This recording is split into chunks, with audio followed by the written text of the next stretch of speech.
BSc part second, paper second, organic chemistry में हम unit third में एल्डिहाइड और कीटोन्स पढ़ रहे हैं। ये काफ़ी बड़ा चैप्टर है, इसलिए हमने इसको 3 पार्ट में डिवाइड करा था। एल्डिहाइड एंड कीटोन्स फर्स्ट में हमने इनका इंट्रोडक्शन, नोमेनक्लेचर, आपके मेथड्स ऑफ प्रिपरेशन और जनरल केमिकल रिएक्शंस पढ़ी थी। उसके बाद एल्डिहाइड एंड कीटोन्स थर्ड में जो स्पेशल नेम रिएक्शंस होती हैं वो सारी पढ़ी थी। अब ये हम तीसरे लेसन में प्रमुख रूप से तीसरे लेसन में जो प्रमुख रूप से चीज़ें पढ़ने जा रहे हैं वो ऑक्सीडेशन और रिडक्शन की। ये जो डिफरेंट ऑक्सीडाइजिंग एजेंट होते हैं, रिड्यूसिंग एजेंट हैं, उनसे डिफरेंट कंडीशंस में अलग अलग प्रोडक्ट प्राप्त होते हैं। और इसी चैप्टर में हम अल्फा बीटा अनसैचुरेटेड कंपाउंड के बारे में भी पढ़ेंगे। एल्डिहाइडों का ऑक्सीडेशन, जो एल्डिहाइड होते हैं वो आसानी से करस्पॉन्डिंग एसिड में ऑक्सीडाइज हो जाते हैं, जबकि कीटोनों का इजीली ऑक्सीडेशन नहीं होता। अतः एल्डिहाइड और कीटोन में डिफरेंस करने के लिए ये ऑक्सीडेशन इंपॉर्टेंट मेथड है। कारण है कि एल्डिहाइड ग्रुप में कार्बोनिल ग्रुप के साथ एक हाइड्रोजन एटम जुड़ा होता है, इसलिए ये ऑक्सीडेशन के प्रोसेस में आसानी से निकल जाता है। जबकि कीटोनों में ये आपके हाइड्रोजन एटम नहीं होता, इसलिए ये आसानी से नहीं निकल पाता और कीटोन आसानी से ऑक्सीडाइज नहीं होते। अतः इस ऑक्सीडेशन रिएक्शन के द्वारा एल्डिहाइड और कीटोनों में डिफरेंशिएशन कर सकते हैं। एल्डिहाइडों के ऑक्सीडेशन के लिए जो डिफरेंट ऑक्सीडाइजिंग एजेंट हैं वो आपके फॉलोइंग निम्न प्रकार है। फर्स्ट है अम्लीय डाइक्रोमेट या परमैंगनेट, K2Cr2O7 एसिडिक करने के लिए प्लस H2SO4, या आपके KMnO4 एसिडिक करने के लिए H2SO4। इसके द्वारा एल्डिहाइड और कीटोन करस्पॉन्डिंग एसिड में चेंज हो जाते हैं, जिनमें number of carbon atom same रहते हैं। दूसरा है सिल्वर ऑक्साइड या आपके टोलेन रिएजेंट। टोलेन रिएजेंट क्या होता है? अमोनिया युक्त सिल्वर नाइट्रेट। इसके साथ यदि हम एल्डिहाइडों का ऑक्सीडेशन कराएं तो सिल्वर मिरर बनता है। ये रिएक्शन लग रही है RCHO प्लस आपके अमोनिया में सिल्वर नाइट्रेट में क्या होता है Ag2O, इससे ऑक्सीडाइज होकर ये बन गया RCOOH और आपके 2Ag, सिल्वर मिरर।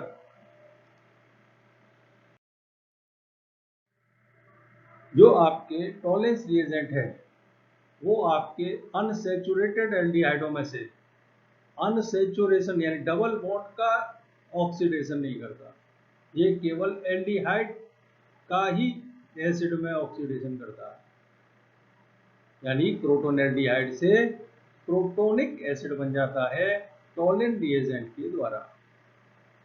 दूसरा महत्वपूर्ण ऑक्सीडाइजिंग एजेंट है फेलिंग सॉल्यूशन। इस फेलिंग सॉल्यूशन के साथ एल्डिहाइडों को यदि गर्म किया जाए तो क्यूप्रिक ऑक्साइड का रेड ब्राउन प्रेसिपिटेट, लाल भूरा अवक्षेप बनता है। जो फेलिंग विलयन है वो 2 विलयनों से मिलकर बना होता है, जिसमें एक विलयन कहलाता है फेलिंग विलयन ए, फेलिंग सॉल्यूशन ए। यह आपके एक्वस कॉपर सल्फेट का सॉल्यूशन होता है। और फेलिंग विलयन बी, ये आपके NaOH सोडियम पोटेशियम टार्ट्रेट, इसको हम रोसले साल्ट भी कहते हैं, इसका सॉल्यूशन होता है। अब फेलिंग सॉल्यूशन ए और फेलिंग सॉल्यूशन बी को मिला दें तो हमें गहरे नीले रंग का फेलिंग सॉल्यूशन प्राप्त हो जाता है। इसमें कॉपर सल्फेट प्लस NaOH, ये क्यूप्रिक हाइड्रोक्साइड बनेगा, ये आपके सोडियम पोटेशियम टार्ट्रेट से रिएक्शन करके क्यूप्रियो टार्ट्रेट कॉम्प्लेक्स बना लेता है, यानी गहरा नीला रंग इसकी वजह से है।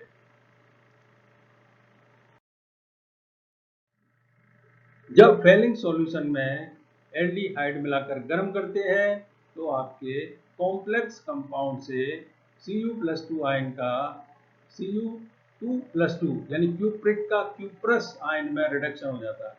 यह क्यूप्रिक ऑक्साइड के रूप में रेड कलर का प्रेसिपिटेट बनाता है। ये आपके एसिटल्डिहाइड, ये क्यूप्रिक आयन, ये बेसिक मीडियम NaOH, यहाँ आपके एसिटिक एसिड में ऑक्सीडेशन हो जाएगा एल्डिहाइड का, और ये आपके क्यूप्रस ऑक्साइड रेड प्रेसिपिटेट बना देगा। एरोमेटिक एल्डिहाइड फेलिंग सॉल्यूशन का रिडक्शन नहीं करते, यह इंपॉर्टेंट बात है। अगला हमारा इंपॉर्टेंट है बेनेडिक्ट सॉल्यूशन। जो बेनेडिक्ट सॉल्यूशन है उनके साथ एल्डिहाइड गर्म करने पे क्यूप्रस ऑक्साइड का रेड प्रेसिपिटेट बनाते हैं, जैसे यहाँ ऊपर हो रहा है। अब बेनेडिक्ट सॉल्यूशन क्या होता है? यह कॉपर सल्फेट 17.3 ग्राम, सोडियम साइट्रेट 173 ग्राम और सोडियम कार्बोनेट 100 ग्राम, इन सबको तोल के 1 लीटर जलीय एक्वस सॉल्यूशन बना लें तो ये विलयन कहलाता है बेनेडिक्ट सॉल्यूशन। इसमें एक तो एल्डिहाइड की रिएक्शन करानी है। क्या क्या मिलाया हमने? कॉपर सल्फेट, सोडियम कार्बोनेट और आपके ये सोडियम साइट्रेट, और ये मिलके ये है, और इनकी जब रिएक्शन होगी तो ये इसका रिडक्शन हो जाएगा और इसका आपकी ऑक्सीडेशन हो जाएगा।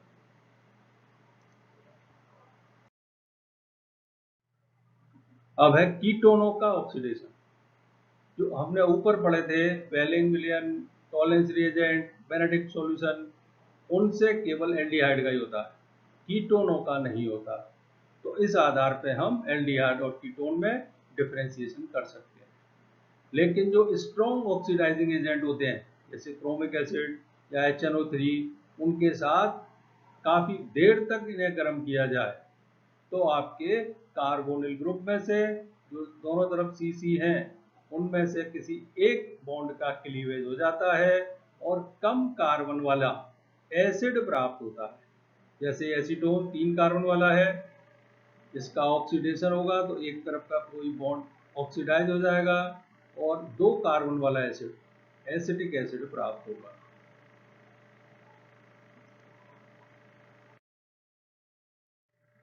ये जो कार्बोनिल ग्रुप में किस तरफ का C बॉन्ड C बंद ब्रेक होगा इसके बारे में है पोपाप का नियम।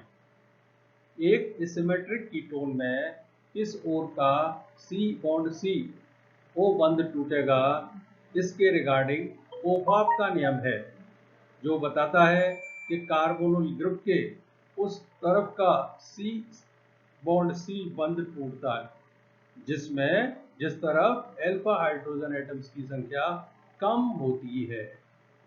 जैसे यहाँ पे इधर अल्फा हाइड्रोजन कितने हैं? 3, और इधर अल्फा हाइड्रोजन कितने हैं? 2। तो कम वाले की तरफ से यहाँ से बंध का क्लीवेज होगा। यदि कार्बोनिल ग्रुप के दोनों ओर अल्फा हाइड्रोजन एटम की संख्या समान हो तो CO ग्रुप प्रमुख रूप से उस एल्किल ग्रुप के साथ रहता है जिसमें कार्बन एटम कम होते। जैसे इसमें यहाँ भी CO के इधर भी 2 अल्फा हाइड्रोजन है, इधर भी 2 अल्फा हाइड्रोजन है, तो फिर क्या होगा कि आपके CO ग्रुप उसकी तरफ, उस एल्किल ग्रुप की तरफ रहेगा। यहाँ 2 कार्बन है या 3 है, तो 2 वाले के संग ये रहेगा CO ग्रुप और यहाँ से बॉन्ड का क्लीवेज होगा। तो ये पोपाप का नियम कहलाते हैं। कीटोनों का बेयर विलिगर ऑक्सीकरण। जो पर एसिड्स हैं उनके द्वारा ऑक्सीडेशन कराने पर एल्डिहाइड और कीटोन दोनों ही ऑक्सीडाइज हो जाते हैं। एल्डिहाइड से कार्बोक्सिलिक एसिड और कीटोन से एस्टर बनता है। इस ऑक्सीडेशन को बेयर विलिगर ऑक्सीडेशन कहते हैं। यह कीटोन के ऑक्सीडेशन के लिए विशेष आपके यूजफुल है। क्योंकि इससे कार्बोक्सिलिक एस्टर बन जाते हैं। जैसे आपके ये एल्डिहाइड एस्टल्डिहाइड का परबेंजोइक एसिड से रिएक्शन कराई तो ये बन गया एसिटिक एसिड, और परबेंजोइक एसिड आपके रिड्यूस हो गया बेंजोइक एसिड। कि ये आपके एसीटोफिनोन का कराया तो यहाँ से एक वो यहाँ ये एस्टर बना मेथिल एसीटेट, और ये बन गया आपके बेंजोइक एसिड। एसीटोफिनोन से कराया तो आपके फेनिल एसीटेट बन गया। तो ये कीटोन से एस्टर बनाने के लिए बहुत ज़्यादा उपयोगी है। पर एसिड के रूप में सबसे पहले कैरो अम्ल H2SO5 का उपयोग किया गया, लेकिन अब बहुत सारे पर एसिटिक अम्ल, पर बेंजोइक अम्ल, इनका भी उपयोग किया जाता है। पर बेंजोइक, पर एसिटिक, पर ट्राईफ्लोरो एसिटिक एसिड। अब इसकी मैकेनिज्म में आपके जो पर एसिड है उससे आपके जो ऑक्सीजन एटम है वो यहाँ आपके न्यूक्लियोफिलिक एडिशन करेगा आपके कार्बोनिल कंपाउंड में। सेकंड बना, इससे प्रोटॉन रिलीज हो जाने के बाद ये बनेगा प्रोटॉन, यहाँ इस ऑक्सीजन पे जुड़ जाने पर ये बनेगा, और फिर यहाँ फेनिल ग्रुप का माइग्रेशन होके ये आपके कीटोन से एस्टर बन जाएगा।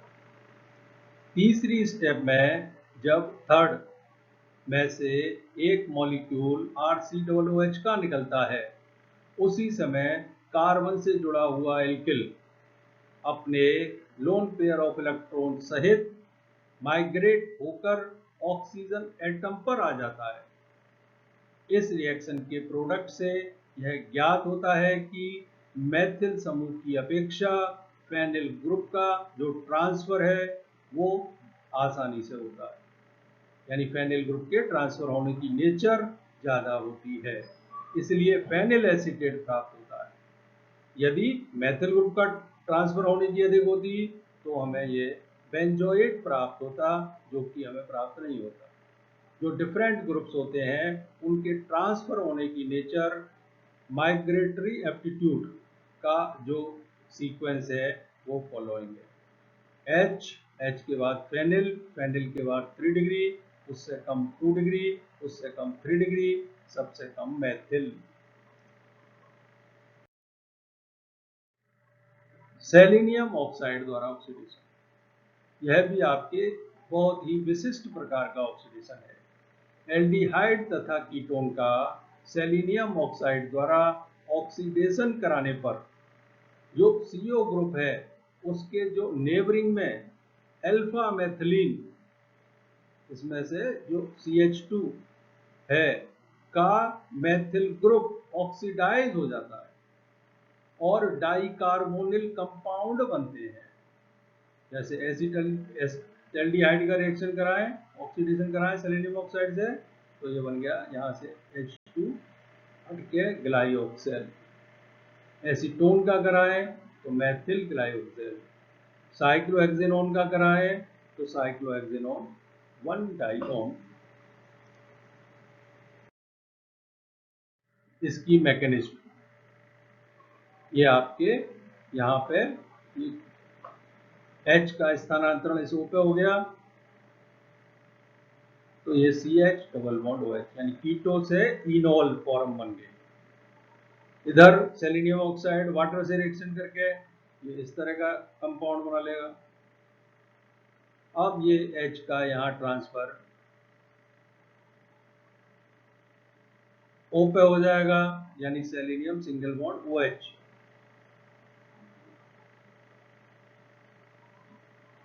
फिर वाटर, और ये इस तरह से आपके डाई कार्बोनिल कंपाउंड बन जाते हैं। इस पूरे चैप्टर में हमने रेफरेंस संदर्भ ग्रंथ लिए हैं। ऑर्गेनिक केमिस्ट्री का वॉल्यूम फर्स्ट, राइटर आपके IL Finar. Organic chemistry, writer Morrison and Boyd. Organic chemistry Bruice, और सबसे ज़्यादा इन स्लाइड प्रिपरेशन और रिकॉर्डिंग में काम लिया है organic chemistry CS6 BMOU। Kota. धन्यवाद।